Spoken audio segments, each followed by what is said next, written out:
Hello viewers, welcome to my channel MA physics class. আজকে আমি দশম শ্রেণীর ক্লাস 10 এর মাধ্যমিকের আলো চ্যাপ্টার দর্পণ হয়ে গেছে, যারা দেখোনি আগের ভিডিওটা দেখবে। আজকে আমি আলোর প্রতিসরণ এবং লেন্স থেকে অঙ্কগুলো করাবো, এবং এখানে যে অঙ্কগুলো করাবো খুব ইম্পর্টেন্ট অঙ্ক, মাধ্যমিকে প্রায় বারবার আসে খুবই। আচ্ছা, একটা অঙ্ক বলেছে যে একটি আলোক রশ্মি কোনো একটি নির্দিষ্ট মাধ্যমে আলোর আপতন কোণ 45 ডিগ্রি হলে এবং প্রতিসরণ কোণ 30 ডিগ্রি হলে মাধ্যমের প্রতিসরাঙ্ক কত। এই একটা আছে বলেছে, অঙ্কটা বলেছে যে আপতন কোণ মানে কি, আই ধরি, সেটা বলেছে 45 ডিগ্রি, ঠিক আছে। আর বলেছে প্রতিসরণ কোণ আর রিফ্রাকশন অ্যাঙ্গেল, এটা বলেছে 30 ডিগ্রি দিয়ে বলেছে ওই মাধ্যমের প্রতিসরাঙ্ক কত। মাধ্যমের প্রতিসরাঙ্ক খুব সহজে নির্ণয় করা যায় ফ্রম স্নেলস ল।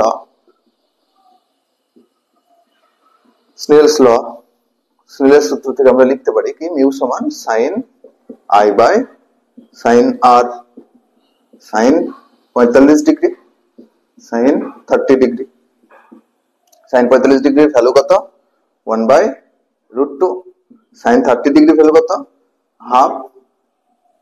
এটা করতে পারি কি 1/√2 ইন্টু 2, √2 এটাকে কোঅর্ডিনেশন করলে √2 ইন্টু √2 ডিভাইডেড বাই √2, কাটলে অ্যাকচুয়ালি মিউ সমান কত পাচ্ছি, √2 মানে 1.41 এরকম সামথিং কিছু একটা আসবে। তো এই হচ্ছে আনসার, খুব সহজে করা যায়। অর্থাৎ স্নেলস ল থেকে ডাইরেক্ট ফর্মুলা থেকে কিন্তু অঙ্ক আসে মাধ্যমিকে, এই টাইপের অঙ্কই আসে, কঠিন না, ঠিক আছে।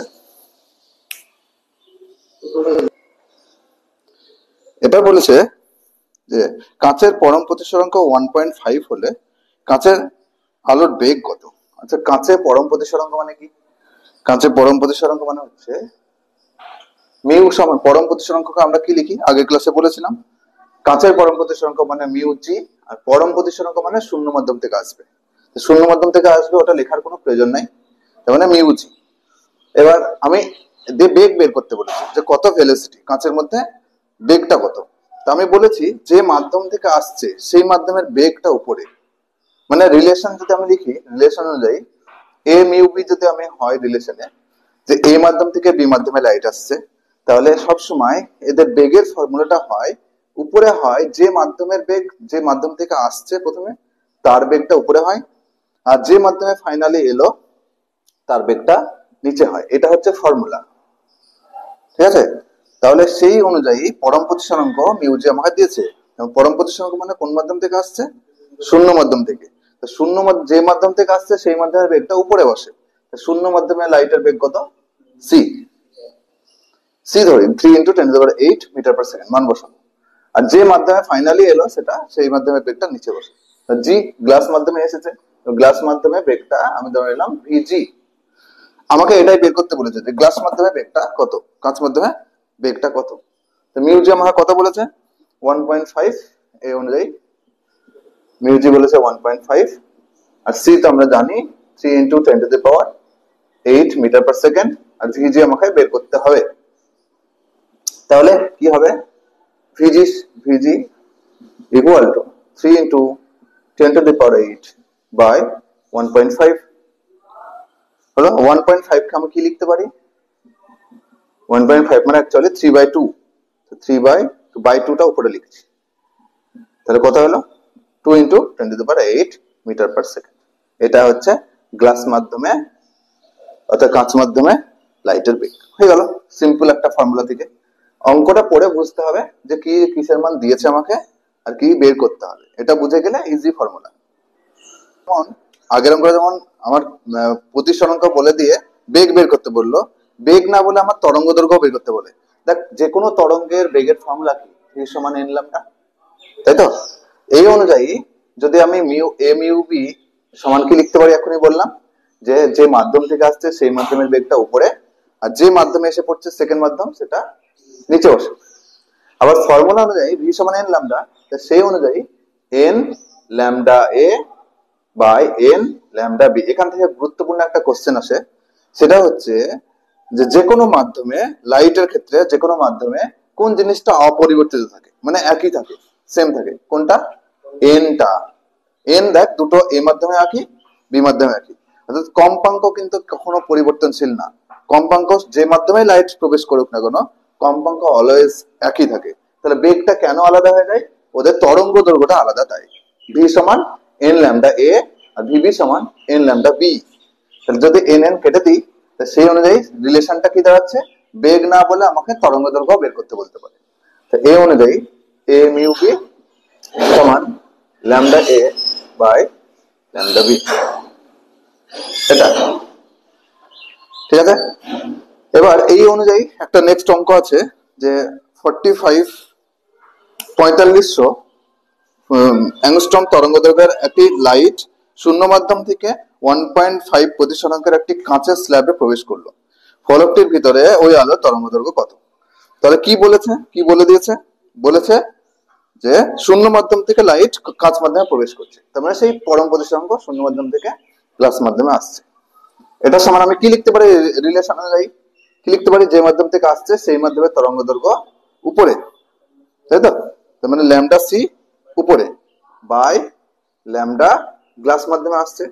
হলো কি দিয়েছে? মিউজি আমাকে বলে দিয়েছে, কত বলেছে? 1.5 প্রতিসরাঙ্ক।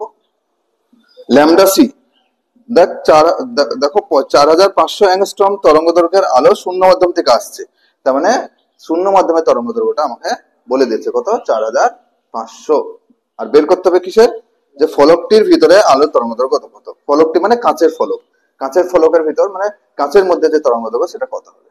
তাহলে কি লিখবো? ল্যামডা জি সমান এটা ডিভাইডেড বাই 1.5। আচ্ছা 1.5 টাকে আমি লিখতে পারবো কি 3/2, ঠিক আছে? তাহলে 1500, 15 দুগুণে 3000 অ্যাংস্ট্রম, এটা হচ্ছে অ্যান্সার। বলেছে বিচ্যুতি থেকে কি বলেছে? কোন তরল সমতল পৃষ্ঠে বায়ু থেকে 45 ডিগ্রি কোণে আপতিত আলোক রশ্মি, তার মানে একটা তরল আছে, এখানে তরল আছে, তরল পৃষ্ঠে বায়ু থেকে আলোক রশ্মি পড়ছে। বলতে বায়ু থেকে আলোক রশ্মি পৃষ্ঠে তরলের যদি পড়ে, তরল পৃষ্ঠে যদি পড়ে, তাহলে বলতে তরলের প্রতিসরণের 15 ডিগ্রি বিচ্যুত হয়। প্রতিসরণ কোণ নির্ণয় করো। খুব সহজ, ছবিটা আঁকতে হবে। ছবিটা আঁকলে কি বলছে? যে একটা আলোক রশ্মি তরল পৃষ্ঠে এভাবে পড়লো, তাহলে প্রথমে কি টানতে হবে? ওই বিন্দুতে একটা অভিলম্ব টানতে হবে, বুঝলো? অভিলম্বের সঙ্গে কত কোণ পড়েছে বলেছে? 45 ডিগ্রি কোণে আপতিত হলো। এবার আমরা জানি কোনো আলোক রশ্মি যদি লঘু থেকে ঘন মাধ্যম আসে, লঘু থেকে ঘন মাধ্যম মানে যেটা বায়ু মাধ্যম, এটা জল মাধ্যম, মানে ডেন্সার মাধ্যমে ঢুকছে। তো বেশি ঘনত্বের মাধ্যমে ঢুকলে এই আচ্ছা লাইটটা যদি কোনো মাধ্যম টাধ্যম কিছু না থাকতো, লাইটটা কোন দিকে যেত?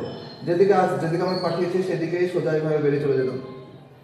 কিন্তু যেহেতু একটা মাধ্যম আছে এবং মাধ্যমটা ঘন মাধ্যমে ঢুকছে, তাই সেটা কোন দিকে ঢুকবে? একটু ওদিকে সরে যাবে, মানে অবিলম্বের দিকে সরে যাবে, এটা নিয়ম। এরকম যদি ঘন থেকে লঘুতে আসতো, তাহলে কিন্তু অবিলম্ব থেকে দূরে সরতো, মানে এটা এইভাবে। এবার এই কোণটা বলেছে বিচ্যুতি কোণ, প্রতিসরণ কোণ কিন্তু বলেনি। বলেছে যে লাইন বরাবর যাচ্ছিল সেই লাইন থেকে কত ডিগ্রি অ্যাঙ্গেলে বিচ্যুতি হয়েছে, মানে ঘুরে গেছে, সেই অ্যাঙ্গেলটা বলে দিয়েছে কত? 15 ডিগ্রি। এই অ্যাঙ্গেলটা বলে দিয়েছে কত? 15 ডিগ্রি। হলো? তাহলে বলো তো এই প্রতিসরণ কোণ, এটা তো আই সমান পেলাম 45 ডিগ্রি বলেছে। এই প্রতিসরণ কোণটা, এই প্রতিসরণ কোণ আরটা কত হবে? আর সমান আমি বুঝতে পারছি নিশ্চয়ই যে এইটা থেকে গোটাটা থেকে, এটা মানে তো আমার বিপরীত কোণ, এই গোটা 45 ডিগ্রি থেকে যদি 15 ডিগ্রি বিয়োগ করে দিই, তাহলে আর করে থাকে আর সমান হচ্ছে 45 ডিগ্রি মাইনাস 15 ডিগ্রি। এটা মনে রাখবে যে কোনো জিনিসের যদি রিফ্র্যাকশন অ্যাঙ্গেল বের করতে হয়, মানে এরকম নিয়ম হচ্ছে ঘন থেকে লঘু বা লঘু থেকে ঘন, যাই হোক না কেন ওদের ডেল্টা অর্থাৎ বিচ্যুতি কোণটা যেটা always I minus R, I minus R এর মডুলাসটা হবে। মডুলাস বলতে যদি আই বড় হয় আর ছোট হয় তাহলে আই মাইনাস আর, যদি আর বড় হয় আই যদি ছোট হয় তাহলে আর মাইনাস আর, এরকম। মানে সবসময় আপতন কোণ আর প্রতিসরণ কোণের বিয়োগ ফলটাই হচ্ছে ওদের বিচ্যুতি কোণ।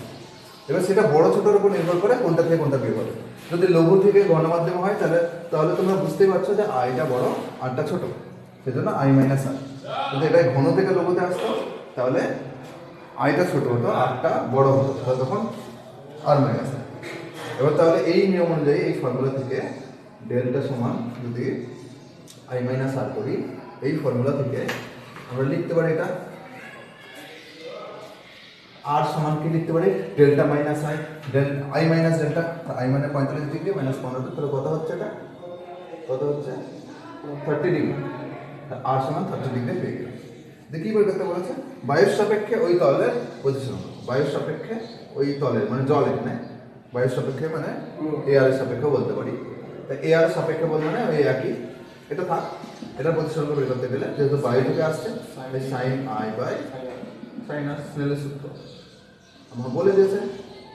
সাইন আই কত, আই হচ্ছে 45 ডিগ্রি, আর কত 30 ডিগ্রি, সাইন 45 মানে 1/√2, একটু আগে করলাম সেম, আর এটা হাফ, হাফ মানে উপরে 2/1 হবে, এটা √2 হলো, তো √2 অ্যান্সার একই রকম, √2 মানে সেই প্রায় ইকুয়াল টু 1.41 এইটা আসছে।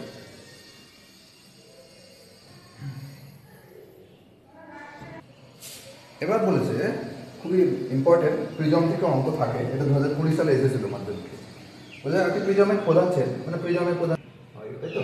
প্রিজম দেখতে কেমন হয়, প্রিজমটা দেখতে এরকম টাইপের হয়, এরকম টাইপের হয়, নিচেটা ভূমি থাকে আর দুই দিকে একটা ঢালু তল থাকে, সেটাকে বলছে প্রতিসারক তল, এবং ওই ঢালু তল দুটোর মধ্যে যে অ্যাঙ্গেল সেটাকে বলছে প্রিজম কোণ বা প্রতিসারক কোণও বলে। এই কোণটাকে আমরা এ ধরি, এবিসি এ, এইটাকে এই প্রিজম কোণ বা প্রতিসারক কোণটাকে আমরা এ ধরি হলো। এবার প্রিজমের যে চ্যুতিকোণ, অর্থাৎ যে প্রিজমের যে লাইটটা পড়ছে এভাবে, এভাবে লাইটটা পড়ছে, তাই তো, এভাবে লাইটটা বেরিয়ে আসছে, প্রিজমের লাইটটা অলওয়েজ কিন্তু ভূমির দিকে বেড়ে, যে ভূমি থাকে ভূমির দিকে বেঁকে যায়। এবার এই লম্বের সঙ্গে যে কোণে পড়লো, এটা লম্ব যদি আঁকি, লম্বের সঙ্গে I1 যদি কোণে পড়ে, এবং এটা লম্বের সঙ্গে যে কোণে পড়ে, ধরে নিলাম I1 কোণে পড়ছে প্রিজমের মধ্যে, আর I2 কোণে বেরিয়ে যাচ্ছে। এবার এটা হচ্ছে আপতন কোণ, আর এটা এই I2টা হচ্ছে নির্গমন কোণ, তাই তো। আর মেন লাইটটা এইদিকে ফেলে দিলাম, মানে ও যদি কোনো প্রিজম না থাকতো সোজা এই লাইন বরাবর চলে যেত, তাহলে এই লাইন থেকে কতটা অ্যাঙ্গেল করে বেঁকে গেছে, এই এতটা অ্যাঙ্গেল করে ঘুরে গেছে ফাইনাল যে লাইনটা, এটাই হচ্ছে ওদের বিচ্যুতিকোণ বা চ্যুতিকোণ। এই প্রিজমের চ্যুতিকোণের ফর্মুলা থিওরিটিক্যালি আমরা জেনেছি, I1 plus I2 minus A, এটা জেনেছি, বলো ইম্পর্টেন্ট একটা ফর্মুলা, এটা আমরা জেনেছি, এটার প্রুফ আমরা এখন করছি না, অঙ্ক করবো। এখানে আরেকটা জিনিস বলি, এই লম্বের সঙ্গে প্রথম সারফেসে প্রথম তলটায় R1 প্রতিসরণ কোণ যদি হয়, এবং দ্বিতীয় সারফেসে যদি এই কোণটা R2 হয় লম্বের সঙ্গে, তাহলে এই R1 আর R2 এদের এই ইন্টারনাল R1 এবং R2 এর যোগফলটা অলওয়েজ প্রিজম কোণ বা প্রতিসারক কোণের সাথে সমান হয়। এটাও একটা ফর্মুলা, এখান থেকে কিন্তু অঙ্ক থাকে। অ্যাকচুয়ালি ফর্মুলাটা এই A এর জায়গায় R1 প্লাস R2 ছিল, সেটা প্রুভ করে এটা A আমি রিপ্লেস করেছি। এবার এখানে এই যে R1 প্লাস R2 এর জায়গায় A কেন লিখছি, তার কারণ হচ্ছে প্রিজমের ভিতরে R1 R2 দুটো কোণই কিন্তু প্রিজমের ইন্টারনাল অ্যাঙ্গেল, ভিতরের কোণ, যেটা মেজারমেন্ট করা কিন্তু আমাদের পক্ষে সম্ভব হয় না। সেই জন্য এই R1 প্লাস R2টাকে আমি রিপ্লেস করেছি, মানে দেখেছি যে R1 প্লাস R2 যোগফলটা অলওয়েজ এই প্রিজম কোণ A এর সাথে সমান। এবার প্রিজম কোণ বা প্রতিসারক কোণ এটা সর্বদাই কিন্তু প্রিজম তৈরি করার সময়, ম্যানুফ্যাকচার করার সময় কিন্তু এটা আমাকে বলেই দেয়, প্রিজমের উপরে লেখা থাকে প্রিজম কোণটা কত। এবার এই প্রিজমটা যদি একটা সমবাহু ত্রিভুজের মতো প্রিজম হয়, তিনটে বাহুর দৈর্ঘ্য সমান, তাহলে আমরা বুঝতে পারছি সব অ্যাঙ্গেলগুলো কত করে, 60 ডিগ্রি করে। তাহলে এই প্রিজম কোণটা তখন আমাকে না বলে দিলেও ধরে নিতে হবে যে ওটা 60 ডিগ্রি। ঠিক সেরকম টাইপের একটা অঙ্ক এসেছে মাধ্যমিক 2020-তে, খুবই ইম্পর্টেন্ট অঙ্ক, এখানে এরকম টাইপের অঙ্ক থাকে। বলেছে একটা প্রিজমের প্রধান ছেদ সমবাহু ত্রিভুজ, যখনই সমবাহু ত্রিভুজ বলে দেবে প্রিজমটা, তখনই চোখ বন্ধ করে আমি বলে দেবো এটা কত 60 ডিগ্রি, আমাকে না বলে দিলেও এটা ধরে নিতে হবে। অনেকে এটা ধরতে পারে না যে অঙ্কটা করবো কি করে, অঙ্ক সবই জানে ফর্মুলা, কিন্তু এটাও বের করতে পারছে না, যে এ বলে দেয়নি তো সমবাহু ত্রিভুজের মধ্যেই কিন্তু এটা লুকিয়ে আছে। বলছে ওই প্রিজমের প্রতিসারক তলে 30 ডিগ্রি কোণে একটি রশ্মি আপতিত হলো, মানে I1 যেটা আপতিত হচ্ছে সেটা কত 30 ডিগ্রি কোণ, এবং 45 ডিগ্রি কোণে নির্গত হলো, মানে I2 যেটা এই নির্গমন কোণ যেটা সেটা 45 ডিগ্রি। দিয়ে বলছে চুক্তিকোণটা কত, ডেল্টাটা কত, এটা বের করো। এবার ভেরি ইজি, এই ফর্মুলা বসিয়ে দেবো। উপরের ফর্মুলাটা কি হবে, ডেল্টা সমান I1 plus I2 minus A। I1 মানে 30 ডিগ্রি, I2 মানে 45 ডিগ্রি, আর 60 ডিগ্রি মাইনাস, এর কথা হচ্ছে 75 ডিগ্রি মাইনাস 60 ডিগ্রি, এর কথা হচ্ছে ডেল্টা সমান 15 ডিগ্রি। এটা অ্যান্সার হয়ে গেল। 3 মার্কস পেয়ে গেলি, 2 মার্কস পেয়ে গেলি মাধ্যমিকে। এটা সহজ ছিল বলতে। আর যদি প্রমাণ এবার আরেকটা অঙ্ক বলেছে যে বায়ুর মাধ্যমে কোনো আলোর তরঙ্গ দৈর্ঘ্য 6000 অ্যাংস্ট্রম হলে 1.5 প্রতিশতাংশের কোনো মাধ্যমে আলোর বেগ ও তরঙ্গ দৈর্ঘ্য নির্ণয় করো। এটাও মাধ্যমিকে 2020-তে এসেছে। কি বলছে, বায়ু মাধ্যমে আলোর তরঙ্গ দৈর্ঘ্য বলে দিয়েছে, দিয়ে বলছে 1.5 প্রতিশতাংশ হচ্ছে, অন্য যে কোনো মাধ্যমে আসছে। তাহলে মিউ সমান, মিউ বায়ু মাধ্যম থেকে আসছে, অন্য যে কোনো একটা মাধ্যম, অন্য যে কোনো একটা মাধ্যম আমি ধরে নিলাম বি।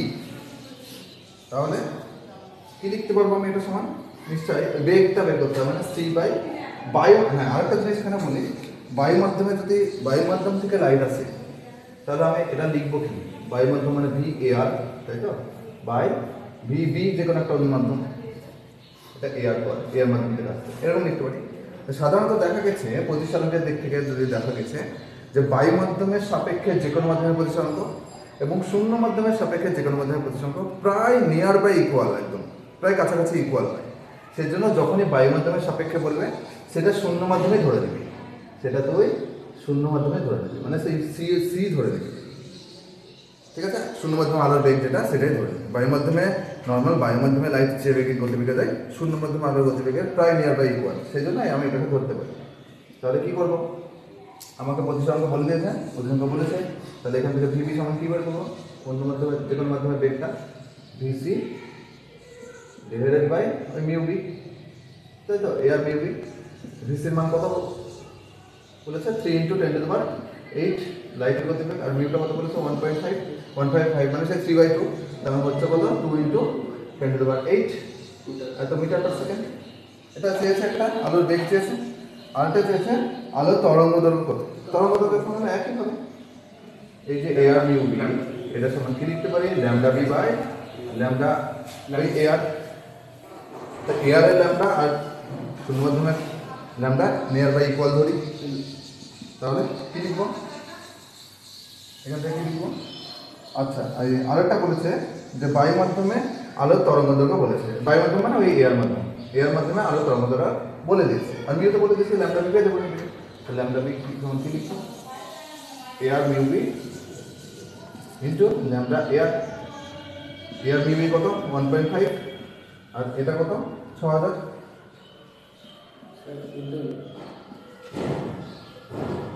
তাহলে এটা কত 3/2 ইন্টু 6000।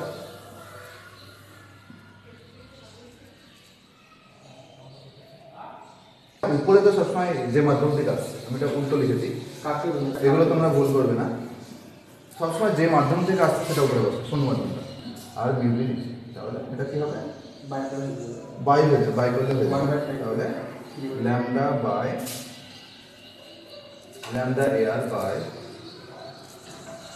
বাই ওই এয়ার মিউ বি,